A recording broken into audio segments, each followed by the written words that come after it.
अब मैं आपको कॉन्स्टिट्यूशन डे की थोड़ी सी तारीख बताना चाहूँगा कि कॉन्स्टिट्यूशन होता क्या है। उज़्बेकिस्तान जब सोवियत यूनियन से अलहदा हुआ तो उसके बाद ज़रूरी था कि इसके अपने कानून हों जिसके मुताबिक ये रियासत चल सके। तो एक रियासत के जो कवानीन होते हैं उसको कॉन्स्टिट्यूशन अंग्रेज़ी में कहा जाता है। तो उसके मुताबिक 8 दिसंबर 1992 को उज़्बेकिस्तान का कॉन्स्टिट्यूशन जो है वो पास हुआ। उसी के लिहाज से हम आज कॉन्स्टिट्यूशन डे जो है मना रहे हैं। इसके मुतल्लिक मज़ीद हमें बताएंगे हमारे मोहतरम जनाब सर ज़बीउल्लाह बुलगन साहब।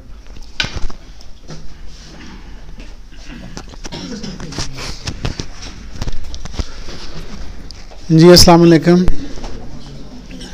जो बुनियादी तौर पे कॉन्स्टिट्यूशन डे के हवाले से इंट्रोडक्शन है वो तो अब्दुल मोनम आपको करवा चुके हैं, और वैसे भी कुछ बच्चों को तो ये दूसरा कॉन्स्टिट्यूशन डे है यहाँ समरकंद में या उज़्बेकिस्तान में, और कुछ बच्चों को मैं नए को देख रहा हूँ जो इस दफ़ा हमारे पास यहाँ तशरीफ़ लाए हैं। तो कोई नहीं, इंशाअल्लाह आप जुग जुग जिए और आप इस तरह के 5 कॉन्स्टिट्यूशन डे और यहाँ पर देखें। हमारी दुआएं आपके लिए।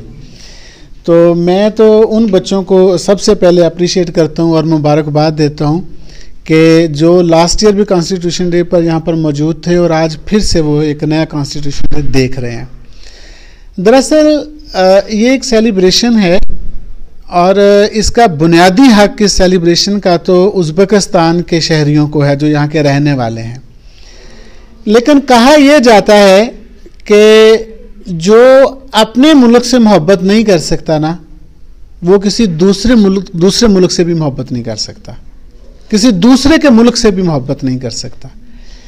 अगर हम अपने पाकिस्तान से मोहब्बत में सच्चे हैं और दयानतदार हैं कि हमें अपने मुल्क से इतना प्यार है कि हम अपने उस सब्ज़ हलाली परचम को बुलंद रखने के लिए अपनी जान तक भी कुर्बान कर सकते हैं, और इस जज्बे में ये सिर्फ ज़ुबानी नारा ना हो, दिल से निकली हुई एक जो है वो जज्बात हों दिल से निकले हुए, तो फिर यकीनी तौर पर मैं किसी दूसरे के मुल्क का भी उसी तरह एहतराम करूँगा जिस तरह अपने के करूँगा। उसकी वजह यह है कि जिस तरह मुझे अपने मुल्क से जज्बाती वाबस्तगी होती है ना, तो फिर डेफिनेटली मैं ये समझ सकता हूँ कि इसको भी अपने मुल्क से इतनी ही जज्बाती वाबस्तगी हो सकती है। और वैसे भी जब आप हिजरत करते हैं, जब आप किसी दूसरी जगह पहुंच जाते हैं, जिस मुल्क में जाके आप जिसकी फ़ज़ा में आप सांस लेते हैं, जिसकी प्रोडक्शन से आप इस्तिफ़ादा करते हैं, जिसके गलियों और बाज़ारों में आप घूमते हैं, जिनका कानून आपको तहफ़्फ़ुज़ देता है, जिनके कवानीन और सिक्योरिटी फोर्सेस आपको सिक्योर करती हैं, तो मेरा ज़ाती ख्याल ये है कि वो फिर बिलाशुबा हमारा दूसरा घर ही होता है। ये हमारा अब दूसरा घर है। Uzbekistan is our second country. First country एक वो था जिसने हमें पैदा किया था, जिसने हमारी परवरिश की है, 10+2 12 जमातें पढ़ा के हमें यहाँ पर भेज दिया है।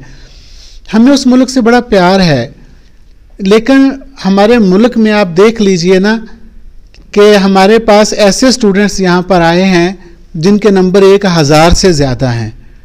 मैं ये कोविड-19 की वजह से मिलने वाले नंबरों की बात नहीं कर रहा, जो इससे पहले जो ज़रियाब लोगों का ग्रुप आया है मैं उनकी बात कर रहा हूँ। ये जो ऐसन लोग आए हैं, उस्मान लोग, ये उनकी बात कर रहा हूँ। जो अब्दुल मोनम के इटसेल्फ खुद 1000 से ज़्यादा नंबर हैं। तो ये वो स्टूडेंट हैं हमारे, इतने इंटेलिजेंट स्टूडेंट बेचारे, कि पाकिस्तान में इतना अच्छा पढ़ा इन्होंने और इतने अच्छे मार्क्स लिए, और ख्वाहिश क्या थी कि हमें डॉक्टर बनना है और हमारा कंट्री या हमारा सिस्टम हमें ये प्रोवाइड करे, ऐसे मौके प्रोवाइड करे, चांसेस दे कि मैं वो अपना ख्वाब पूरा कर सकूं कि मैं डॉक्टर बन जाऊं।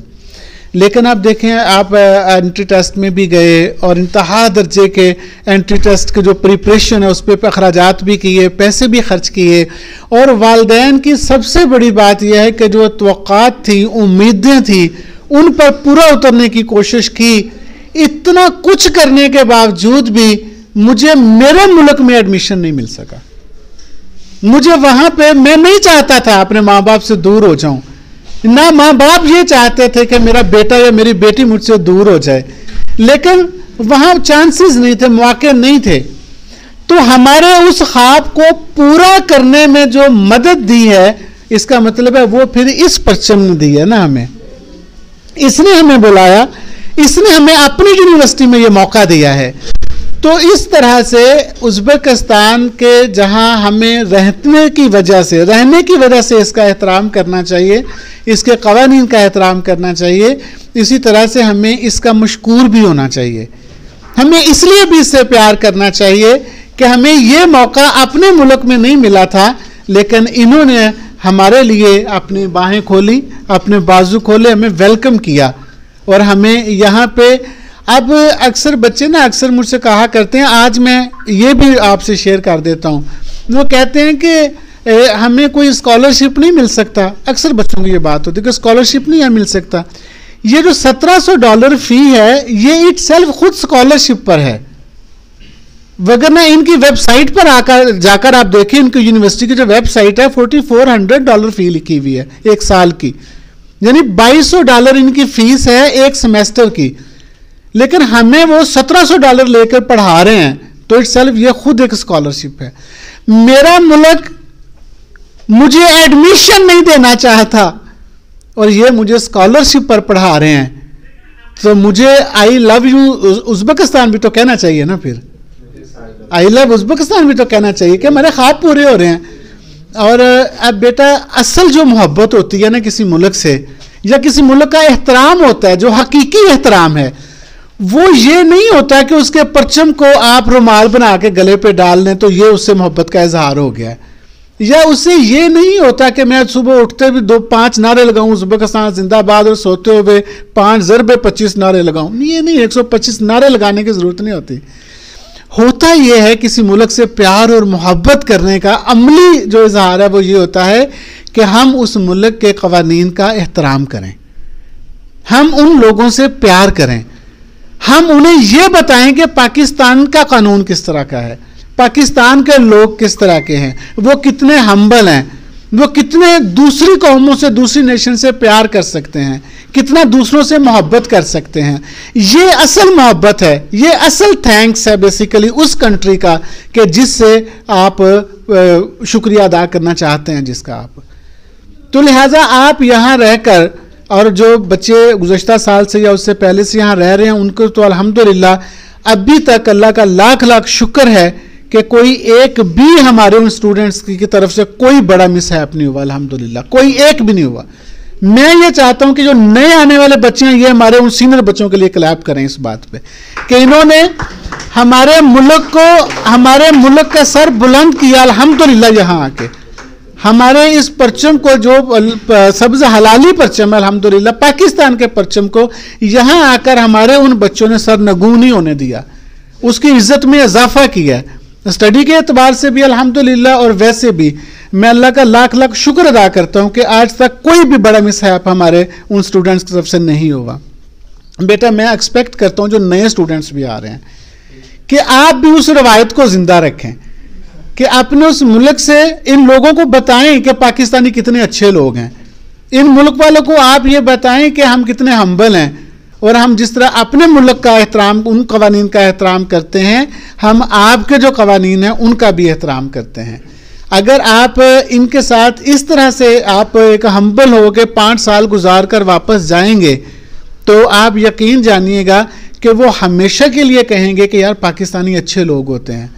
लेकिन अगर आप इनके साथ कुछ गलत करके जाएंगे, इनका एहतराम नहीं करेंगे, अपनी एक आइडेंटिटी बीएंगे, मुस्लिम बीएंगे, पाकिस्तानी कैसी कोई गलत रिप्रेजेंट करेंगे, तो डेफिनेटली वो यहाँ से उठ के अमेरिका भी चला जाएगा, और वहाँ उसे पाकिस्तान का कोई शहरी नज़र आएगा, वो उसके साथ उसे चाय पीने का मौका मिलेगा, तो वो पता क्या कहेगा? वो कहेगा यू आर फ्रॉम पाकिस्तान, बोलेगा यस। वो कहेगा इतना प्राउड ना कर, हमारे पास रह के गए, हमने देखा किस तरह के पाकिस्तानी होते हैं। मीन टू से कि पूरी नेशन को हम रिप्रेजेंट कर रहे हैं। अगर इनका तासर हम अच्छा बनाने में कामयाब हो जाएंगे, तो ये अपने पोतों नवासों को भी कहेंगे कि पाकिस्तानी बड़े अच्छे हैं। लेकिन अगर हमने अपना तसव्वुर और अपना इमेज इनके ऊपर इतना गलत डाल दिया, तो फिर ये किसी भी पाकिस्तानी को देखेंगे तो कहेंगे कि पाकिस्तानी अच्छे नहीं होते। तो लिहाजा मैं आपसे दोबारा एक हम्बल रिक्वेस्ट कर रहा हूँ कि हमें अपने मुल्क को अच्छा रिप्रेजेंट करना चाहिए, और हम लोग जो यहाँ पे राशिद सर हैं, मैं हूँ, या हमारा स्टाफ है, बेटा ये आपको अपने मुल्क का इमेज बहाल रखने में और आपको अच्छा पढ़ने में हम आपको फैसिलिटेट करते हैं। बेसिकली हमारी रिस्पॉन्सिबिलिटी ये है कि आपके पेरेंट्स ने अगर आपको हमारे सुपुर्द किया है ना, तो हमारी रिस्पॉन्सिबिलिटी ये है कि हम आपको वो साजगार माहौल प्रोवाइड करें जिसमें आप अच्छे तरीके से पढ़ सकें, जिसमें आप सिक्योर रह सकें, आप किसी के साथ लड़ाई झगड़ा ना कर सकें, आप किसी गलत आदत में मुब्तला ना हो जाएं, आपका ख्याल रखते हैं।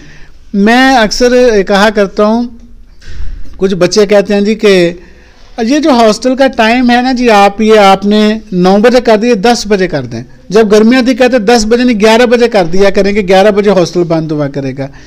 मैं एक छोटा सा आप बच्चों से जो है वो क्वेश्चन मार्क है मेरा, आप 10 बजे तक अगर बाहर रहें हॉस्टल से, ये वैसे ज़िम्मन बात आ गई है, आप 10 बजे तक हॉस्टल से बाहर रहें या 12 बजे तक रहें, मेरा कोई नुकसान या फ़ायदा हो सकता है इसमें? मेरी बेटी तो मेरे घर में लेटी हुई है, मेरे पास है, मुझे पता है वो साथ वाले कमरे में सोई हुई है। मैं खानपुर से आई हुई बेटी के बारे में क्यों रो रहा हूं या क्यों परेशान हूं कि उसको 10 बजे के बाद बाहर नहीं रहना चाहिए? मेरा तो कोई खूनी रिश्ता भी नहीं है उसके साथ, तो मेरा क्या फायदा है? वो 10 बजे बाहर रहती है या 12 बजे तक रहे या 1 बजे तक रहे, मेरा ना फायदा ना नुकसान है। अगर मेरे अंदर किसी की बेटी का दर्द ना हो तो, लेकिन अगर मेरे अंदर किसी की बेटी का या बहन का दर्द है या तकलीफ है, तो फिर मेरा बेटा मुझे आपको छुपा छुपा के रखना चाहिए कि 10 बजे बाहर ज़्यादा सर्दी है, आप नंगे पाँव मत जाएं, आप जैकेट पहन कर जाएं, हालात सही नहीं हैं, समरकंद छोटा शहर है, रात को दुकानें जल्दी बंद हो जाती हैं, लिहाजा आप 10 बजे के बाद क्या करेंगे? You should please stay in your home, your hostel. तो मैं डेफिनेटली ऐसा करूँगा अगर मेरे अंदर कुछ एहसास है तो मेरा ख्याल ये है कि बेटा ये आपके लिए भी ऐसे ही है, ये बॉयज़ के लिए भी यूं का तू है। आप सिगरेट को छोड़कर आप इससे भी कोई अगली किस्म का नशा करने लग जाएंगे तो मुझे इससे क्या फ़र्क पड़ सकता है? पैसे आपके वालिदैन के अल्लाह ना करे मेरे मुंह में खाक ख़राब हो जाएंगे, फ्यूचर आपका तबाह हो जाएगा, तो मुझे इससे क्या फ़र्क पड़ेगा? राशिद सर को इससे क्या फ़र्क पड़ेगा? पैसे तो मिल ही रहे हैं बेटा हमें। तो अगर मैं अब किसी नेशन का नाम नहीं लेना चाहता, अगर ग्रीडनेस है, अगर पैसे ही का लालच है, कारोबार ही मलहूज़ खातर है, तो वो तो हमें आ ही रहा है। वो तो जब अब यहाँ आ गए पैसे तो हमने आपसे ले ही लिए हैं, तो फिर ये आपकी कांट छांट क्यों करते रहते हैं? ये स्मोकिंग डिटेक्टर आपके रूम में क्यों लगाते हैं? ये क्यों बाहर गेट पे हम खड़े कर देते हैं कि नहीं इन बच्चों को 10 बजे के बाद बाहर नहीं जाना, इनको किसी बुरी आदत में मुब्तला नहीं होना चाहिए? आपको कभी कभी लगता नहीं है, ये ईमान से बताइएगा, मैं सीनियर से पूछ रहा हूँ, आपको कभी कभी लगता नहीं है कि आपकी अम्मा भी तो ऐसे ही रोकती थी आपको बुरे कामों से, आपके बाबा भी तो ऐसे ही रोकते थे? तो बेटा वो तो खूनी रिश्ता है ना आपका, तो वो इसलिए आपको रोकते थे, आप उनकी औलाद हैं, उनका दिल नहीं चाहता था आप कुछ बुरी आदत में मुब्तला हो जाए। और अगर वही सेम काम अगर हम कर रहे हैं तो हमें अपना दुश्मन समझते हो, ये तो फिर वो रॉन्ग नंबर है ना बेटा, फिर ये तो गलत बात है। ऐसे तो नहीं, वही काम वो करते हैं आपसे प्यार की वजह से और आप कहते हैं ये मेरे बाबा ये मेरे मामा है, और अगर वो काम हम करते हैं तो आप कहते हैं ये ठीक बंदा नहीं है।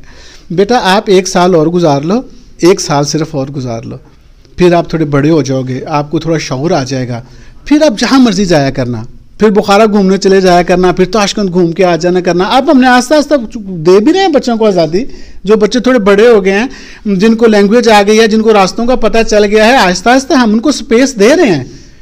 लेकिन जो बच्चा आज आ रहा है वो तो 17 साल का है, 18 साल की उसकी एज है बेचारे की, ना उसको रास्तों का पता ना जुबान का पता है, वो कैसे किसी दूसरे मुल्क में फ्लैटों पर छोड़ दें?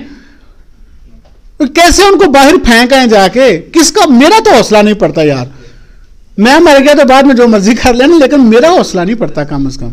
कितने मासूम फूलों को, इतने छोटे बच्चों को बगैर किसी गार्डियन के, बगैर किसी सुपरवाइजर के ऐसे बाहर फेंक दिया जाए किसी नए मुल्क में। तो लिहाजा बेटा हम लोग आपके फैसिलिटेटर हैं, आपकी मैनेजमेंट है। कोशिश ये करते हैं कि हम आपके लिए वो कवानीन बनाएं जिस तरह इस मुल्क के कवानीन है ना, ये बात बेसिकली वहाँ से निकली थी। तो जिस तरह इस मुल्क के कवानीन हैं, हम भी कोशिश करते हैं कि आपके लिए वो रूल्स एंड रेगुलेशन बनाएं, SOPs बनाएं और वो कवानीन बनाएं जो आपकी तालीम के लिए, आपकी सेहत के लिए, आपकी रहाइश के लिए, आपकी डिग्री के लिए आपको सपोर्ट करें। तो लिहाजा आप को मैं ज़ाती तौर पर समझता हूँ 5 साल के बाद तो मेरी गारंटी है, मेरी गारंटी है 5 साल के बाद आप हमारा शुक्रिया अदा करेंगे, मुझे पता है इस बात का। क्योंकि अभी आप छोटे हो ना, अभी आपको कुछ चीज़ें पाबंदी लगती हैं, लेकिन 5 साल के बाद आप कहेंगे कि अगर उस वक्त ये कुछ ना होता तो शायद मैं इतना अच्छा डॉक्टर ना बन सकता। तो मैं ये चाहता हूँ कि आज भी आप अपना जो है ना वो थिंकिंग पॉइंट जो है आज भी उसको थोड़ा सा पॉलिश करें, थोड़ा सा बेहतर करें कि ये सारे लोग बेटा आप लोगों के फैसिलिटेटर हैं। जिस तरह इस मुल्क के कवानीन का कॉन्स्टिट्यूशन डे की निस्बत से हमें अहद करना चाहिए कि इस मुल्क के कॉन्स्टिट्यूशन का एहतराम करना चाहिए, कवानीन का, उसी तरह से आप यहाँ पे जो आपकी मैनेजमेंट है आपको उनके कवानीन का भी एहतराम करना चाहिए। इंशाअल्लाह अज़ीज़ इसमें से खैर ही निकलेगी, आपके लिए खैर ही निकलेगी इंशाअल्लाह। तो आप लोगों का बहुत शुक्रिया। ये बहुत बड़ी गैदरिंग हमने की नहीं थी, हम चाहते तो सारे दोस्त भी आ सकते थे, लेकिन ये एक सिम्बॉलिकली हमने कहा कि हम ये केक काट लेते हैं कि इसमें हमने फिर चंद अपने जो ख़ास से मुराद ये है कि ग्रुप लीडर्स थे और जो कुछ नए स्टूडेंट्स थे, मैंने कहा उनको भी बुला लें ताकि ज़रा वो भी उन्हें अंदाज़ा हो जाए कि यहाँ सेलिब्रेशन कैसी होती है। बेटा आप लोगों का बहुत शुक्रिया, थैंक यू वेरी मच।